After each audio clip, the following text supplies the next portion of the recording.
Lepo pozdravljeni. Ogledali si bomo Evropsko razstavo o vesolju v središču Ljubljane, ki jo organizira Evropska komisija z namenom obveščanja evropskih državljanov o koristih in aplikacijah vesoljskih programov na Zemlji.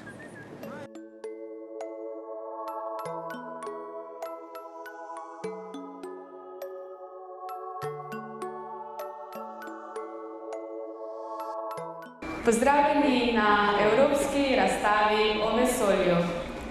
To je potujoča razstava, ki potuje po večjih mestih po celi Evropi.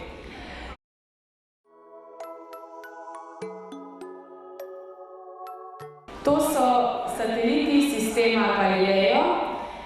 V resnici so 4-krat večji. Torej, to so samo njihovi modeli, okoli Zemlje pa krožijo 4-krat večji.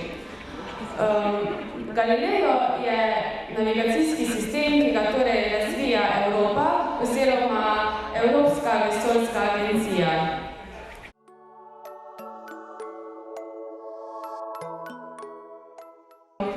Torej, ta satelit v bistvu namenjen za neke nesreče na Zemlji in za spremljanje podnebnih razmer.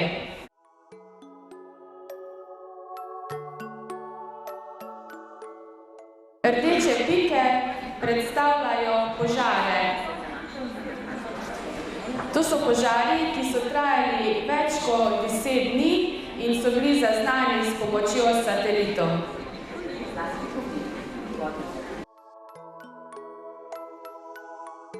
To je pa slovenski mikrosatelit. Torej, tudi Slovenija ima svoj satelit, ki trenutno ga še ni v vesolju, še ne kroži okoli Zemlje, ampak bo to, v bistvu bo poslan v vesolje prihodnje leto.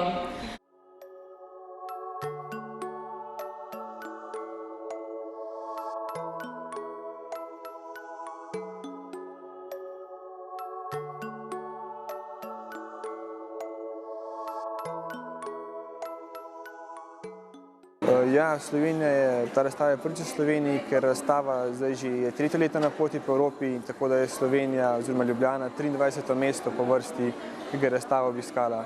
V tem letu je pa v planu še nekje 8 do 9 naslednjih postankov in potem še naslednje leto, torej 2016, je bilo pa zadnje leto, ko bi ta razstava potovala po članicah Evropske unije.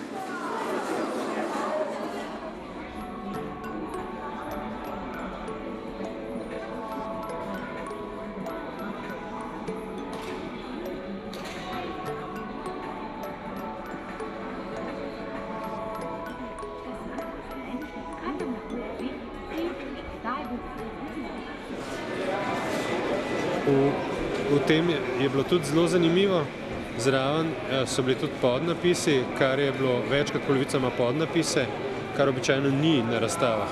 Tako da, ker so podnapisi, kot da niso pozabili.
Ena razlika je v bistvu sevanje, ki je prisotno v vesolju, torej sevanje in zobnjenje tistih delcev.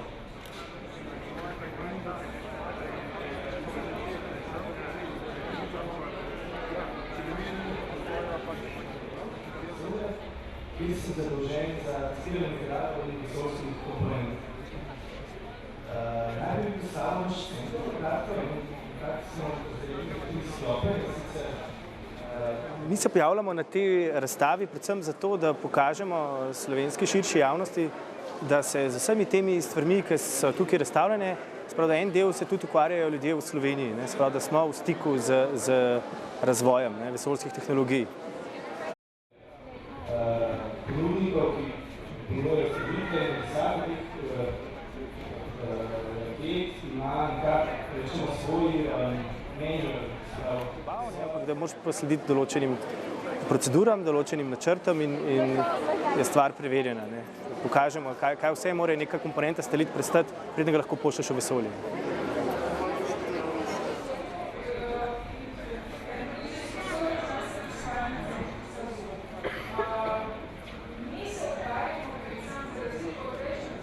Glavni namen moje predstavitve je bil prikazati, kako lahko satelitski posnetki in opazovanje Zemlje iz vesolja doprinesejo k aktivnostim in dogodkom na Zemlji.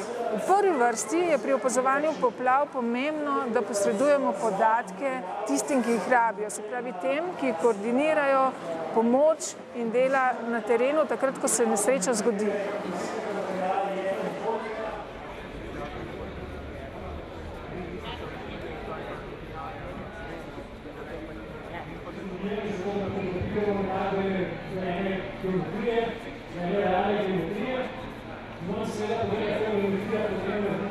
Namen današnje predstavitve je bil ta, da pravzaprav pokažemo, na nek način, kako malo vemo v bistvu o vplivih dolgotrajnega bivanja v vesolju.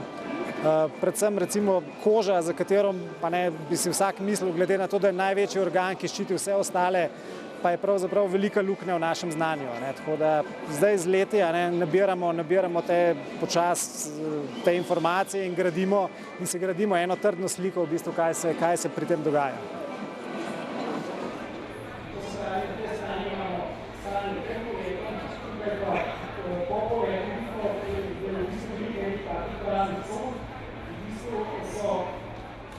Že nekaj časa se govori o misiji na Mars.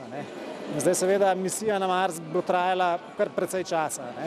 In zdaj, kako pripeljati ljudi varno tja, bi še nekako šlo, kako pa nazaj, si pa pravzaprav kar malo težko že danes predstavljamo.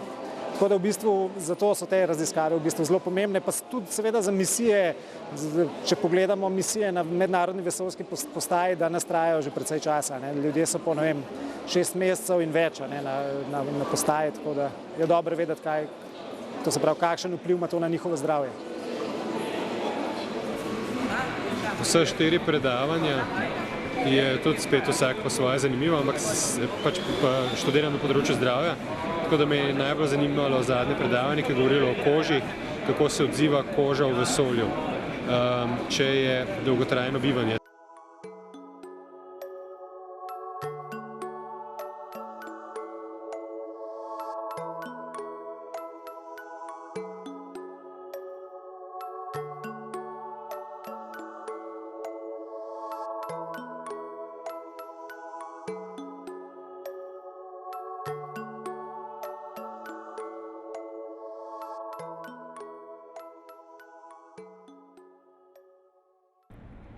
Kot smo videli, se je Evropska razstava o vesolju izkazala za zelo poučno za gluhe in naglušne, ker so s pomočjo audiovizualnih vsebin prejeli določene informacije. Če se ozremo v nebo, kaj vse nam pravzaprav ponuja vesolje? Nešteto možnosti. Hvala za pozornost in nasvidenje.